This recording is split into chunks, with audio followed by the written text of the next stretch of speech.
I can't. Okay, No, well, okay. Well, what I'm saying, what list? Who am I marketing to? Like, It don't know. You don't know. Just call me. I'm just calling LT, up. it's a Just call me. cold call. Don't tell them that you're gonna be. Make You know what I'm make saying?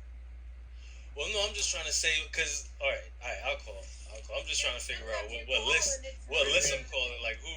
Because no, because real quick, what I noticed too is that like my tone like gotta change when I'm talking to certain people. Like if I'm talking to landlords, I gotta be a little bit more direct and a little bit more like, if I'm talking Yeah. to somebody that is probably going through a foreclosure or something, then I feel like I gotta be a little bit more Easy. gentle and like yeah, like I gotta be a little bit more like the landlord because I tried that. Like I said, we've been doing it for a few months now with the landlords. I started calling like with the high tonality and trying to be like, hey, how's it going, and trying to build rapport.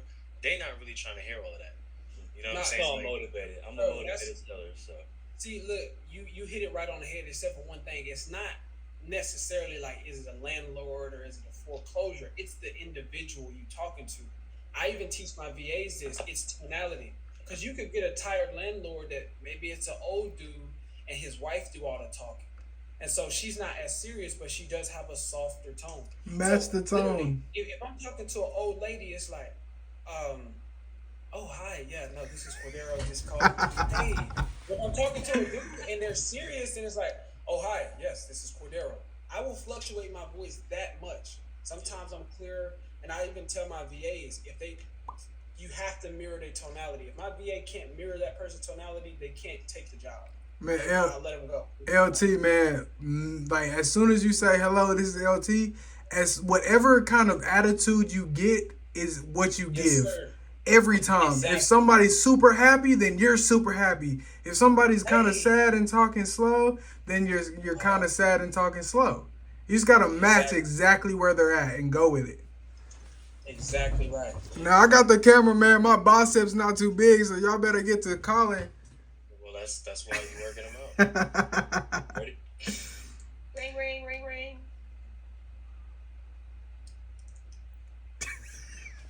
Ring ring. Devin, you gonna say hello, Devin? You're calling. You're calling. Ring I'm ring. calling you. Okay, Yeah, ring yeah. ring, ring ring. Hello. Hey, how's it going, man? I speak to Devin. This is Devin. Hey, Devin, how's it going, man? You got a couple. I'm calling about a property on 123 former real estate investor in the area. I was just Okay. calling to see if you'd be willing to take a cash offer on that property. I mean, I'm always up to offers, man. What you got? All right, cool, man. So listen, I'm actually I'm in dang, y'all caught me off guard. I know. So Yeah, and it's pressure. It's pressure. Yeah, yeah, no. So all right, so listen, I'm just so we're talking about the same property. I'm talking about the one over here on Peppercorn Drive. Yeah. Okay, so listen, do you mind telling me a little bit about the property? Well, I mean, I've gotten calls every day about this property, right? Really? Now, I do want to sell this house, but I really don't have time to really go back and forth on the phone with people. So, if you have a price that you have in mind, man, I don't want to be rude to you at all. I got Please you. let me know what you have to offer me. I do want to sell this house, but I'm not. I don't have time to go back and forth. So, what do you want to offer me for this house? I understand. I understand, Mr. Devin. Listen, so the reason for my call is really not to give you a lowball offer because I'm pretty sure you've been getting a bunch of calls this week on that property, huh? Yeah, I definitely have. Yeah. So listen, I don't want to waste your time. If you don't mind, I just want to get a little bit of information about the property. That way, I can bring it back to my business partners. Because what we do is we kind of go around and we buy properties. We will buy and hold them. Okay. We'll flip them. We'll kind of do whatever needs to happen in order to get our hands on the properties. We try to get about 2 or 3 a month. We close pretty quickly, so you don't have to worry about closing costs and stuff like that. Okay. I just want to kind of get an idea Okay, of LT, can you wrap this up? I mean, I've got to deal with my family, right? Like I said, LT before, I don't want to be rude, so can we go ahead and ask me that. what you need to ask Yeah, me? that's listen. That's absolutely fine. Okay. Is there a better time I could reach you? This I'm open for a couple of minutes right now, man. But like I said, I'm currently busy. You called me right in the middle of Okay. Okay. family time, so I do want to. This is a priority to me, but we Understand. make this Understand. process It's a. faster. I got you. And listen, I understand it's a priority to you, but I'm willing to pay you or find somebody that's going to be willing to pay you a lot of money. And I kind of just want to get the right information. I don't want to waste your time. Like I said, I know you've been getting a bunch of phone calls. I'm sure you've been getting some low ball offers too. And typically, what we like to do is we like to set up a couple different scenarios for you, because sometimes all cash offer might not be the best thing. Sometimes you might have to get a little bit creative. So what I want to do is listen. Let me set up a time tomorrow or maybe over the weekend where we could talk. That way, I can just kind of go over a little bit more of what we do, how we do certain things. I could get some information from you. I could bring it back, do my due diligence, and then that way we can kind of come together and we can make a decision on this thing. Now, let me ask you a question real quick before you get off the phone. If I can get an offer that makes sense to you, how quick would you be able to, like, or how soon would you be looking to close? I know you said it's a priority, but like, you're talking about maybe 30 days you might want to be able to move on the property, 2 weeks. Like, what were you thinking? So I'm thinking as soon as possible, man. Like I said, I've been getting a lot of calls about this house. As soon as possible, like this week, like this week, as soon as possible, tomorrow, as soon as possible. Whenever you have the money and you agree on a price that's right for me, we can get this done. But like I said, I've gotten multiple calls about this house. Okay, so I tell you what. Can I give you a call back first thing in the morning? I gotta work in the morning. So what about lunchtime? Lunchtime, sure. Yeah, you can give me a call around lunchtime. Yeah, so sure. I tell you what I'll do is I'll give you a call about lunchtime. I'll only take about maybe 15, 20 minutes of your time. What's that? My lunchtime is 2. You didn't ask me what my lunchtime is. What time is your lunchtime? It's gonna be 2 p.m. 2 p.m. That's fine. I'll be at 2. It's a priority to you. It's a priority to me. So it's 2 p.m. It is. Like I said, 15 to 20 minutes of your time tops. I just want to get some information on the property. I just want to get a little bit of information from you. That way I could do my due diligence, like I said, and that way I can get you an accurate offer as quick as I can. And like I said, we close quickly. Yeah. So, all right. So tomorrow, 2 p.m. Now, what's a good number for me to reach you? Is this a good number for me to call you back on? Yes, it is. Okay, cool. So I'll tell you what, Mr. Devin, tomorrow at 2 p.m., I'll give you a call back. That way we can kind of chop it up a little bit more, and then I can get you that offer as soon as I can, all right? Yeah, okay. All right, man. I'll talk to you soon. All right. All right, this is lunchtime. Call him back. Let's walk through it. It's lunchtime. Hold on. I know we pressed for time, but I don't want to skip over that, especially for like Garrett. That's a pro level move. Because don't think that Devin's just being super unreasonable. Especially the tired landlords, they're usually all cocky and act like you're supposed to know who they are already and stuff. And the way he's talking, I've had conversations like that. They'll act like they're interested, but you got to hurry up now. Never let them rush you through your sales pitch. You have to get that information before you can give them an accurate number. So just always remind them, listen, I need to get this information. And if they're like, can you hurry up? When he said, oh, well, maybe I should call you back. Schedule another time where he's free, where you're not going to be rushed. All right, I would start it with an asking price, though. Or I would have threw in how much are you looking to see? Like, That's true. I agree. It is kind of hard just from talking to so many people over these years. If you got them on the phone, you really want to capitalize on that opportunity. Because they might not answer. But in this case, if he wasn't rushing me off the phone, then I probably would have got to it. But when he was like, yo, man, give me an offer. He was ready to sell them. So the thing is, pretty long. My thing is, LT, like, you had me at the best opportunity that you can get, right? I think that what you should have done is you should have made your pitch a little bit more concise, right? So I told you I want to sell, right? But I'm at a point where I'm getting multiple calls, right? So what I would have done is, I would have said, hey, I would have asked him, hey, so I know this might not be the best time for you, but can I at least get a few details about this property so the next time we get on a call, I can have everything that I need to expedite me making this offer for you. You know what I mean? I felt like he did that. I felt like he said that. I felt like he was saying, I need to know a little more about the property, and you said, well... Yeah, but I'm saying... I would have either asked my questions about the property or I would have got the money. I would have asked about the price. Can I give some feedback? LT, I thought that was a good introduction, but how Devin said make it concise, it felt like it took you way, way, way too long to get out what needed to get out. As soon as you knew he was pressed for time, as soon as you knew he was pressed for time, then get right into it. Be like, look, man, I don't want to waste your time. I just have a few questions to get the condition. So I know you're pressed for time, but let me try to speed this up for you. Could you tell me about this? Could you tell me about that? It felt like you were kind of re-explaining the same thing over and over and over again, even though he told you that he was pressed for time and he really didn't want to talk. Gotcha. I think you did good, man. I'd have done that same thing with like, well, if you so pressed for time, I'll call. But one thing though, you Devin was like, so LT, can you hurry up? Actually, you never gave me your name. If y'all, I'm pretty sure he's recording this. I think if I'm hearing right, you said, hey, I'm calling to speak to Devin. You never said my name is such and such. My name was like, yeah. And that's a They might be right. You might be right because that's usually how I start. exactly. But I think when I because that's when I started, I kind of didn't really know how I was starting. I can tell you kind of got the rhythm, like you caught your stride in the middle there, and you was just trying to get your feet about it all. But yeah. So everybody give LT a round of applause for being the first one up, man. Appreciate it, LT. Skip to lunchtime, or you want to keep it going, or you want to? Can we? Y'all want to get off, or I want to do it one more lunchtime. I want to see what LT got. Let's do lunchtime. Okay.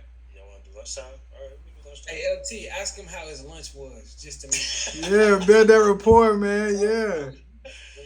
How many phone calls he's gotten since you last got off with him? Yeah, right. Don't give him clues. Let him.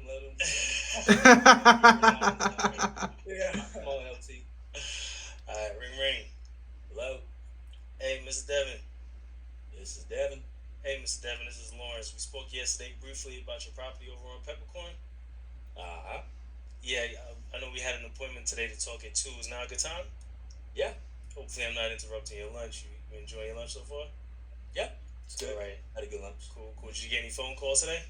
I did. Yeah. Got a couple of offers. Got some offers too? So Okay. I'm hoping that's something that you have, right? I mean, yeah, I want to. So, like I said yesterday, I want to get a little bit of information about the property. Okay. So, let me ask you real quick. Have you done any renovations to the property recently?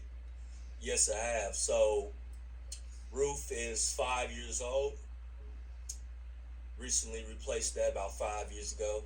The roof is redone. Foundation is still good. It's a slab foundation. House is built in 1962. Everything from electric, from HVAC, is all redone within the last 5 years. Only thing that I haven't redone in this house is the bathrooms and the kitchen. The kitchen was last updated 15 years ago. So it has those 15 years old cabinets and those countertops. But for the most part, all the major things in the house is already redone. So I'm sorry. Did you did any of that work yourself, or you had a contractor do it? I've had contractors do this for me. Okay. Now, any reason why you didn't get the bathroom and kitchens done, or was it just like was it a timing thing or a funding thing? Like what happened with that? Well, it's really a timing thing. Okay. So I'm in a pretty bad predicament with this house. So okay. What kind of? So yeah, I'm looking to sell, man. If you got the right price for the house, so. Gotcha. I mean, I got a lot of calls from all these, wholesalers and investors. Yeah. This is not my first property that I have. I've been in real estate for about 15 years, right? So I know all the different strategies about real estate, and a lot of people are trying to lowball me. So hopefully this is not you. So this is the only property you're trying to offload right now. Or you got a bunch of them that you're trying to get off your chest. Well, this property right here. This is the biggest headache. Right, because this is not a property. This is not one of my investments. This is something that I inherited from my mother who passed away. Oh, okay. I'm sorry to hear that. Thank you. So. Okay, so this sounds like this one is a little bit near and dear to your heart a little bit. So you're trying to fix it up and get the most money you can get out of it. I understand that. Right. Is there anybody living in it right now? Is it occupied? Yes, I'm currently living in the house myself. Oh, you're living in. Okay. So, all right. Now, I know you said you want to move on it pretty quickly. Do you have some plans on where you want to go set up already, or are you still kind of trying to figure that part out? I'm still trying to figure that part out. Okay. Like I said, I don't have any properties in my that I have. I've sold them all already.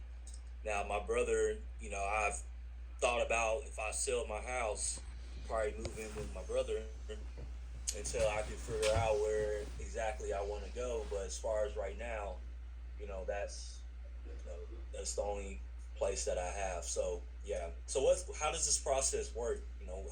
How are you going to do this? How does this work? So pretty much, what I'm gonna do is, I just had a couple more questions for you, but pretty much how the process works is, I get some information from you, I take it back and do some due diligence. I look at, kind of the area and what the property is for and stuff like that, and that way I can kind of come up with a rock solid number that I can give you. Like I said, I don't really want to lowball you. I want to give you a couple options or something that you can chew on. That way you can look over it if you got to talk to anybody. Are you the only sole owner of the property? Is there somebody else that you would have to talk to that if we could come up with a number that works? Yeah, this is my wife, but like I said, this is my house. This is my mother's house. Okay. I had this I owned this house when we got married. So, but I am the main decision maker. Okay. In this Okay. property. Yeah. Not a problem. So. So she's the one that's going to have to, follow my lead with this house. I'm the one that hired the contractors and did all that. So, I'm the one that got to say so. Your marriage sound different than mine because my wife is actually the one that that was the pants in our relationship. But listen, man, if you got some tips for me, then after we get this done, man, you can let me know. Maybe we can go out to breakfast or something. You could hook me up and give me some advice. How long you have been married? I've been married for about 30 years. 30 years. Yeah. Yikes! So you got a mortgage on your marriage too, huh? Yeah. All right. Well, listen. Anyways, what are you gonna offer me, LT? So yeah, I'll tell you what I'll do, man. So, and I'm gonna take a quick time out right here. So, right here is kind of where I would just kind of like wrap it up, and then be like, listen, all right, let me take this information and take it back. So and do some due diligence, and then we'll see if we can put something together. Hey, let me jump in. LT, you did your due diligence that day before because you already scheduled a call back. So you already knew kind of what number would work. So in that time, while you have the appointment set up, in that day, you found out, okay, if it's a heavy rehab, then I'm knowing it's going to be about $20,000 to fix up. If it was at this point, you already have the comps and yeah, everything. based on what he said, if he just said, oh, it needs a bunch of work, then it'd be $40,000. So you should already have a number or a range in your head that you're willing to pay when you get to this point. Does that make sense? So see, that's what I'm saying. So that's not kind of how I do it right now. Okay. Because he got a partner. Because LT got a partner. Right. So I don't really. Before he just give a price, he got to sign off with his partner, right? Right. Yeah, so it's just depending on how you got your system set up. But what I would say, LT, if you know that's the case, and I'm sure you know this from sales, is set the expectation up front. It's called like mapping the call or guiding. I kind of did when I was kind of letting. But was that on the first call or on the second? Because I would have said just to I'm sorry, go ahead. No. I was just saying I thought I did it on both. Okay, well, yeah. But still, to your point, that should mitigate it. So just make it abundantly clear to the person you're talking to. So this is what I'm calling you for. This is what I'm going to do. I'm going to get some information, and then I'm going to take this info at the top of the call. I'm going to get this information. I'm going to take it. I'm going to submit it to our underwriters, and then they're going to get an offer, and we're going to email them. What email would you like for us to send over your offer to or whatever? Right. So, for one, you're letting them know that you're not going to get an offer right here, right now on this call. They're not expecting one. And you also get their email address out of it too, if that's how you got your business set up. But for some people, like Johnny said, like you had a whole day, you might have been able to. But likewise, you probably would have been able to talk to your boy, like, all right, I'm gonna call him back tomorrow at lunchtime. What do you think we can offer? If he say it need this much work, or if he say, if it's straight, it's cool, whatever. But I think Johnny, Well, I mean, so y'all doing that is kind of forcing me to think like, because I mean we should, because like I said, I'm working strictly off of spreadsheets right now. So Mhm. and Backslates, but I don't really use Backslates as a CRM tool or for comps and stuff like I'm that. telling y'all, get Podio. Please, Oh yeah. please get Podio. Uh, Next week I'll show y'all my Podio system. If well, y'all would I like. was going to ask if you're going to share your screen with some of the stuff that you was talking about earlier. Yeah, I can. We can do that. Whenever. I'm sure we kind of like pressing for time now, but like if Yeah. I want to come back next week, we can set something up like that. We are definitely gonna, and we're gonna set up like a time where we meet every week so we can do this. But I want to hear LT make an offer. Cordero said maybe like type out an email or something. Give Devin an offer. Just You ain't to you just give them you ain't all. never made an offer before, so do it here and now. Let's see. This All is right. what I say too. Let's when I do cold calls, like at least with my VAs, I always set the ARV because this is an imaginary house. So when you set it, you could just throw out a number and then it's on Devin to determine whether or not he wants to. Right. It's just made up. But let's set a real ARV. Let's say the Zestimate for this house is 215,000. Okay. So what offer is you going to? So hold on, time out before you go out. See, Cordero, if you see the estimate is at $215,000, and we'll just make it easy. It's at $200,000. We'll make it easy. If you come in blind without running numbers, what is your formula gonna look like for that offer? Ankle low. Ankle low. Really, So not and formula. my, But most people, it'll just be straightforward. I know y'all probably seen it before, and it still works, especially now more than ever. Is 70% minus repairs. They just do 70% minus repairs. But I'm trying to go ankle low, especially with like Devin setting it up. This guy's motivated. Devin, it's kind of a weird case. He's motivated to sell, but he live in the property at the same time. Eddie, a landlord. right, he's a He's a landlord. He Right? has that. Hey, when he said, "Hey, LZ," when he says anchor low, like I made a video yesterday. Some dude was like, "Well, just give me an offer. Just give me an offer." What I should have did was like got this estimate just like Cordero said, and took 50% of that, and then offered 50% of that estimate, and then let the conversation go from there. Yeah, there's other ways too that you could do it, and I think that's the priority of building your buyers list also. Because if you have a really good buyers list, then you could you could have all three websites up. You could have Zestimate, Realtor.com, Redfin up, and all of them. And Zillow's gotten more accurate with their predictions on the value of the home. But you could look at all of those and do a simple formula of it. Do 60% of it, 65% of it, depending on your buyers. But I think that's the motivation to grow your. I mean, yeah. If you got buyer, and if you do like the reverse wholesaling, and you got buyers already, then what I'm doing is while I'm texting the seller, I'm like, hey, one of my buyers' name is Brandon. Hey, Brandon, I got one coming down the pipeline. Here's the address. What would you do on it? If it's, I'm asking them. I don't do a lot of comping and all of that. And that's another benefit of having buyers already, especially I'm gonna have buyers, but the ones that I'm real close with and done several deals, then I'm hitting them up while I'm still before I even get it locked up on a contract. Hey man, this one coming down the pipeline. Well, they say I'll tell them what the seller's asking too. They say they want 160. I want to get like 10K out of it. Can you do 170? And they'll be like, I'm gonna need it at 165. Go to the seller. Can we do 155? That's if you got buyers already, then you ain't got to worry about Absolutely. Just ask Absolutely. them. Absolutely. That's what I did with my last one in Clarksville. I literally said, "Hey, this one's coming. I can get. They want this price. What price are you willing to pay for it?" And they told me, and we went from there. And that's the benefit of reverse wholesaling. Again, I just did that out of somebody who wasn't good at dispo, and I'm better at acquisition. And so if you're gonna do it like that, that just helps me. But yeah, let's say Devin's property, the Zestimate says 200,000, and we want to be. I know my buyers, depending on how much work, they gonna want some equity right now because the market's uncertainty and interest rates is high, money is expensive. So I'd be like, man, I'd start it just depending. He said he's done some work, but it still needs some work. The roof and HVAC, I'll ask them what the condition, and then I'll ask them to clarify on roof and HVAC. Because if they say it needs a new roof or HVAC, then that's big. So I don't know if he clarified that. I would have asked. And if he just said it needs a Well, new he said roof, the roof. He said the roof. He just got it done recently within the last I 5 years. said the roof. And then he said the foundation was slab, but he said the house was built in 1962. okay, then if it's 200, then I'll start at like one. I personally would start at like 130. So And I that's not actually even had equal home actually had 120 written down.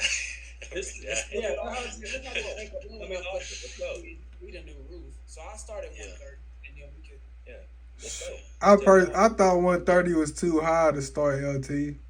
I'm thinking No, so 130. I said I had 120 written down. Yeah, I'm just saying because Cordero said 130. I'm thinking like purchase price max will be 130. So if you started 100, then you can work your way up to that 130 and just show the seller that you're trying to work with the them. house. Yeah, I mean ankle low. And then, so you could go even lower than that, but I know he's like, man, I'm getting calls all day long. This is me assessing the entirety of the situation. He's like, man, I'm getting calls all day long. I know people are just throwing out numbers just to catch his attention. So I don't want to turn him all the way off. I've done it where I was just like, $20. Like you say some crazy stuff, they're like, click, they'll hang up on you so fast. So fast. Based upon the fact that the roof doesn't need to be replaced. You could probably, based upon what he said just the bathrooms really need to be updated, I think. So the bathroom and the kitchen. The bathroom and the kitchen still need to be updated. So again, I would go talk to my buyer and get a number. But again, assuming that I didn't have that access, I would say, like I said, 130 is still not ankle low. You're right. So maybe 120. But go ahead, hit him with the offer, man. Hold on, LT. Hold on. Before I tell you this, I gotta ask Cordero one more question. Yeah. In a situation like this, what would your buy formula be? You don't have a buyer to go ask. What would it be? Because I'm thinking 130 is going to be a little high for me. That's what I'm thinking. But I want to hear what you would have to say about that. Like, what is your formula for that? Yeah, no, like I said, I'm just gonna go with the basic. Again, it's at this point, the way I got my stuff set up, it's gonna be rare. I'm not going into markets. I'm not talking to sellers. I'm not prospecting nowhere I don't have a buyer for already. A buyer in particular in mind for already. But if it does come up, then I'm just gonna do the standard 70% minus repairs, and it just, I don't know. I'm assuming I had a house in mind when he was describing it, and I'm assuming like, oh, it's not too bad. It's probably dated but not worn. So how much in this situation, based on what Devin said with an ARV of 200, how much are the repairs gonna be? Let's say it's a 1,400 square foot home. 1,400. Yeah. And tell us what. I would think 25. Hey, I would say. Jerry, I was gonna say. Jerry Norton has a thing on his. It's a brand new spreadsheet. I have it. I just You saw that earlier, but again, that's why I say when you do the reverse wholesaling method, you're not comping, you're not worried about repairs. You don't even. That never comes up. I'm telling you, it never comes up in my comp. And for this reason in particular, my buyer's going to buy it. He's a flipper. He knows all about it. I don't need to know how much repairs he's going to need. I can assume, but that's just the benefit of doing the reverse hold. That's another benefit of doing it that way, and it works like a charm every time. All I need to do is get the information, get it at a decent enough discount, and to be honest with you all, in my contracts, I have it where it says I have a particular contingency that we can get out of the contract anytime and not lose any earnest money. It says it's contingent upon satisfactory inspection, and that's all it says. This purchase agreement is contingent upon the satisfactory inspection. So if I get it locked up a little bit too high, and then I end up going to my buyer, they're like, nah, I can't really mess with that. I'll go talk to the seller and try to get a reduction. If that doesn't work, then, we could just go ahead and cancel the contract. But for the most part, I'm not concerning myself with repairs. I don't have a formula. The formula is figure out somebody who's motivated and ready to sell, and then see what the buyer will pay. Get their number, and then I send it over to the buyer. And that's why I always start at the top of my calls. I'm saying, okay, I'm going to get some information. I'm going to get your number from you, and then I'm going to send it over to my finance department, or whatever you want to say, my manager, my underwriting team, whatever you say, and then we're gonna get back to you. What's your email, right? And that's how I set it up, and I never worry about that. But I'm assuming, like, again, if I was to just maybe, let's say, a wholesaler hit me up like, bro, I got a killer deal in North Carolina. I'm like, damn, I don't got no buyers in North Carolina, but it looked like it's a deal. He like, can you help me dispo it? Then I would just do 70% minus repairs, and that's probably much where that's the starting point. Is where I would go. But again, never happens. All right. Give us an offer, LT. All right, Mr. Devin. I kind of went through and ran some of the numbers, and for me, so it looks like it's gonna work at about 115. That's all you got? 115? I mean, also you got to keep in mind, we're taking care of the closing costs. There's still a little bit of work that needs to get done to it. And like I was trying to tell you before, I do work with a lot of investors. We fix and flip. We buy and hold the property. So, it just depends on, what we're going to do with the property. I still got to get somebody to go over there and kind of get their hands on and take a look at it. But I mean, 115 kind of is what makes sense. For us, that way we can kind of still get in there and do what we got to do to kind of get it to 2023 standards. I'm sure you understand that because you already started doing most of the work.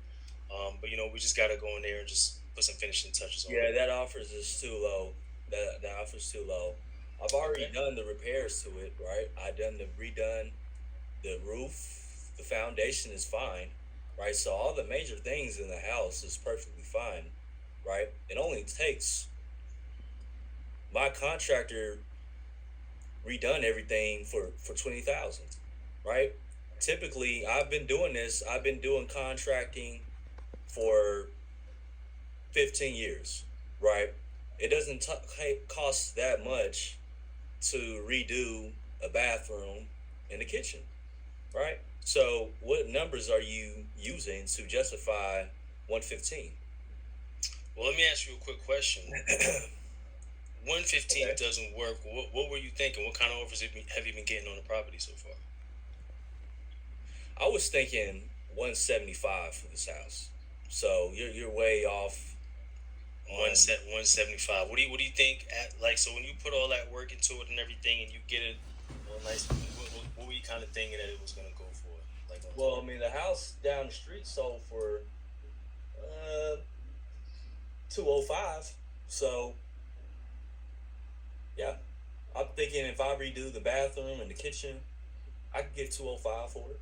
205. Okay. Well, I'm looking at a couple of houses over here in the neighborhood. I know you said you saw one that sold for 205. I'm just looking, within the last couple of months. I seen one that sold for about 195. I seen another one, 200. Another one, 185. I mean, I understand you said you did some contracting. You done some work to it. Okay. The kitchen. You said the kitchen still needs to be redone. I mean, what kind of what condition is the kitchen in right now? I know you said you got to do the cabinets, but I mean, like, what exactly would you say it had to get done? How much money do you think you'd have to put into the kitchen? Like, what kind of money would you think of putting in the kitchen? Well, LT, I've already answered all those questions. I just said that the cabinets and the countertops in the kitchen is the only thing that I need to redo. Right. Okay. And I'm thinking it's only going to cost $20,000 to redo all those things. When you say cabinets and countertops, though, just really quickly, like what did you have in mind for those? What do you mean? What do you mean? What I have? I mean, you putting like some granite countertops on the counters, or with the cabinets? Are you gonna do like just regular white ones? Like, what were you thinking? Oh well, I was thinking of redoing this completely. So granite countertops. Okay, and for the bathrooms. I want the bathrooms, vanity, all that, everything redone for the bathrooms. Okay. All right. Well, I mean, so this is kind of where I would get stuck, because, like I said, I would never really do this. So, Hey, can I ask? go ahead. I think a good point, and y'all are like working your way to it. He said he want 170, and he said you can sell it for 205. And I know he said that bathroom and kitchen don't cost that much. They do. They cost that, that could be one of the most expensive parts of the house. So basically, what I would do at that point is explain to him, okay, sir, let's say I do buy it at the 170. It'll cost me about 20 to 30,000. Let's say it costs me 20,000 because I can't come do the work myself. We have to pay someone to come in and make these updates. So it's probably going to cost us 20,000. And Devin said that it'll cost about 20,000. So Devin even told you how much he thinks it would cost to fix up. But yeah, then also you gotta also explain to the seller this, factor in closing costs and fees. Let them know how expensive money is right now because the interest rates. These are all real things. You get to learn these things from, of course, talking to the buyer. When you get the buyer, you get that extra information. That's stuff that they have to factor. Basically, what you're going to end up explaining to the seller is, if I buy it at 170 and put 30K into it, that puts me at 200,000. And assuming that nothing goes wrong, I might be able to make $5,000, maybe. And that's probably not guaranteed because after I pay for closing costs and realtor fees on the other end, after I sell it, I'm not making any money. I'm losing money. So you have to that's what you would do is explain to him at 170, because I get people like that all the time. They give you just enough money. They don't realize they're giving you just enough money to afford to be able to put the work in. But after I do that, ma'am, then shouldn't I be getting paid? Or sir? Or I'm taking a man because a particular seller that was just like that I was talking to the other day. You got triggered. Yeah, it was like 180. She was like, it was like, let's say it was 170. She was like 180. She was asking that ARV is 200, and she was like, it's only gonna cost you 20,000. So I'm like, ma'am, so you saying that I'm gonna buy it for 180, put 20, and then do what? I'm in it for 200. I'm gonna sell it for 200. Where'd they do that at? Like, what's that? Like, I'm going broke. Like, I'm probably gonna lose money if anything goes wrong. You not only need your your profit, but you need margin for error in all of these deals as well. It's gonna cost time. So that's what I would say. As at this point, start explaining to him how that doesn't make sense. Gotcha. Very useful. LT, well done, my boy. Like, hey, listen, this was hella fire. Like, because I would have never been able to get through that conversation if that really happened. So that's definitely. Also, look, one last thing I'll say, because well done for sure, but I'm gonna give you one that I saw Johnny do on one of his shorts. I mean, I've done it and I've seen a lot of greats do it, but Johnny was like, he said, well, we need such and such, and they was like being difficult. He said, oh yeah, well, I don't think I'm your buyer. I don't think I'm your buyer. Oh yeah, I was gonna try to get to that, but I was trying to figure out in my head while he was talking. I was trying to figure out like how to express basically kind of what you just said of me not being able to make any money off of it, or not making any money off of it, but you know what I'm saying, putting all the work in. I was trying to, in a roundabout way, come up with that. LT. And then I was going to pull back and be like, all right, well then listen, it might not make sense. It might not be a good fit. LT, me and Devin did a role play the other day on the phone, and I was the seller and he was a buyer. And I told him my price, and he let out a sigh. He was like, I said like 200K. He was like, oh, I mean, yeah, just 200K not gonna work for me, man. So like, it kind of made me think like, dang, did I say a number that was too high that turned him completely off? Like, he let out a sigh, like, man, I can't do nothing with this seller. I do that like at least 3 times a day. Things not to be afraid of. Don't be afraid of it. When you're talking numbers and prices, and when you get to that part of the call, the climax, don't be afraid of a silence. Because at this point, we probably already have rapport, right? You've already put rapport. You talking numbers. Say your number and let it go dead silent, and then don't say nothing until he says something. A lot of people, they'll keep rambling on because they don't know when to stop, and we all do it. It's a pretty much human thing. But in that part, don't be afraid to let it go silent, because let him think. And then the second thing not to be afraid of is, like I said, don't be afraid, even if you don't put all this effort into the call, to get to a point where you just realize, yeah, well, I don't think it's for, I'm probably not going to be your buyer. Maybe I'll just, when I get to that point and they just won't budge, okay, I got a realtor. Then I'll refer them to one of my realtor friends. Maybe you need to list your property if you just want high Exactly. dollars. If you And then throw, hold on, go ahead, Cordero. and I know I'm talking, but y'all just got me going. I can't wait to do this again, honestly, next week. But I was gonna say this too. Another thing is another benefit that I get from having my buyers first is actually back to when you asked me about the formula. Buyers are different, bro. Some buyers are only buying at 50%, and then some buyers are buy almost close to ARV. Even today, in today's market, you know what I mean? That 170 for them because they see it as a wholesale. You just got to find the right buyer that know what they doing. Maybe he say, all right, I'm not gonna come in and put the 30K. I'm gonna come in and I'm gonna pay my Hispanic team, and they're gonna do it for real cheap, and they're gonna do it real good. They just gonna clean it up, do the floors, and that's it. And we're gonna put it right back on the market. That's gonna cost me $5,000 to do that. $5,000 for all the holding costs. You just brought up a good point. But my point is, I realize that some of my buyers are buying at different price points. So that's another reason why I don't do a whole lot of comp in and have no formulas, because I could do my little formula at 70% and be like, okay, we probably needed this. The buyer's gonna want it at this, and they'll pay more than I thought. They might pay a whole lot less or be interested a whole lot less than I thought they would. But a lot of times they would be interested at more. So that's why I usually get the buyers first and just holler at them and let them tell me what they do. And I really don't worry about a formula or how much it will cost. But yeah, that's something to keep in mind, because that 170, honestly, if the ARV is 205, he's talking about 170. Somebody, you might find a buyer.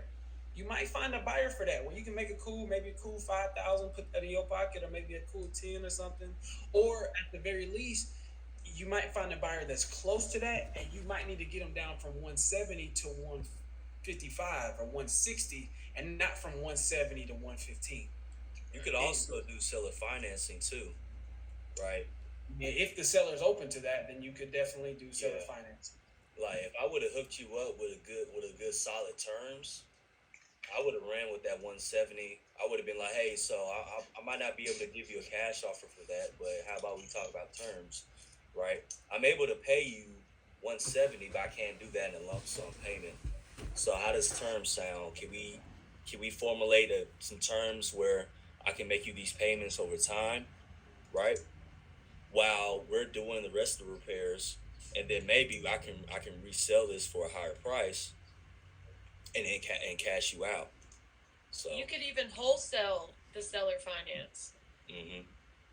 So 170. What were you saying, Cordero? I was gonna say, how many have you done of those seller finance deals? I got one in the pipeline, but I've never like taken one to the finish line. But Yeah, I got one in Knoxville right now that I'm using an agent to acquire it. My plan is to either wholesale it or turn around and seller finance it for a higher down payment, shorter time, higher interest. I think seller finance deals are just as easy as cash deals. They're easier. I mean, if the seller is interested, then for sure. Absolutely. And also, for maybe somebody like Garrett, I just want to be clear. Like, there's different types. Like, there's a difference between seller finance, and then there's a difference between that and subject to. Yeah. But you can, just as an FYI, you can wholesale them. I do, looking back on it, I regret I should have kept them. I've done, I think, either 2 or 3. I can't remember. I think it was 2, and then I almost got 1, but it fell apart. So, I mean, it was 2, and then I almost got that 3rd one, and it fell apart. So I did 2 of them, and I wholesaled both of them. And I should have kept them, but at the time, like dude was just asking 5,000 down, and I could take. It was a subject to, I could take over his note or whatever, but I just wholesaled it to an investor. Yeah, and usually investors will buy those for however much money, like every $100 they make on that property, every $100 they cash flow off that property, they'll pay you 1,000 per 100. Just because it's a good hold for them. It's an investment. They know it appreciates, and they could turn around and seller finance it 10 times to 10 different people. It really just depends on the deal, honestly. You can, if it's a good deal and it just makes sense. And again, it depends on the deal and it depends on the buyer. That's just the point I'm trying to make with this, is not all buyers are created equal. And there's no like, oh, a buyer will buy it at this price. There's a buyer that will pay, there's a buyer that will pay $30,000 more than your highest bidder from last year. You know what I mean? And that's what I had a whole bunch of deals. I was like, man, trying to get them off. I couldn't. Then I went out and found more buyers, and they was like, oh yeah, we interested in this. I was like, hold on, that's a deal. And I went back, and I was able to like lock up a deal when I found a better buyer. So that's why I say, this is something that's considered, and especially on those sub two deals, maybe one might pay, like she said, a percentage per every dollar that he's making, or one might just be like, man, I'll give you 20,000 for this one, just because I like the area, and just because right now, owner subject to makes more sense for me, while money is so expensive. You know what I mean? Why it's so expensive to do that. So, but yeah, you can all offer different things to the person, but never be afraid of silence on the phone, and never be afraid to just straight up walk away and just be like, this one, I'm on to the next one. On to the next one. Like, he don't want to come down, or we can't make it work. I'm on to the next one. Hell yeah. So how many people in this group would get on the phone, like a three-way phone call? Like if I called a lead tomorrow, how many people would get on that phone call, like a three-way, just to hear it, or we could record it and post it? I think I'll be able to record mine so we can. Everybody needs to get a YouTube, and everybody needs to be recording their videos, man. Man, the YouTube streets, man. We can. Be in the YouTube streets. When we set up the new group chat with everybody in, and I'm gonna put like all my social media stuff. Like I'm not a social media guy, but I just made my stuff, so we can start building. Man, I don't even know how this gonna work out, but I will say this: I'll put it on there. But YouTube definitely, like Cordero, like, what's up? Get you a link tree, okay? Build you a link tree with all of your social media and your YouTube, and just put that link tree in the group. Because if you send me a bunch of links and I gotta click here, do this, I ain't gonna do it like that. Yeah, bro, get a link tree, man. Cordero, do you see how you took over this group and you were teaching? Do you see how you're infectious in a group like this? There is no reason why you should not be in front of people. There's no reason at all. Yeah, actually, you need to go to like Udemy, and you need to make a course and charge people $12 a month. I'm not kidding. Any of them do that. Nah, but no, this is some free game, and it's definitely helpful, and it's what the gurus will probably charge. No bullshit. Yeah, and we're not gurus.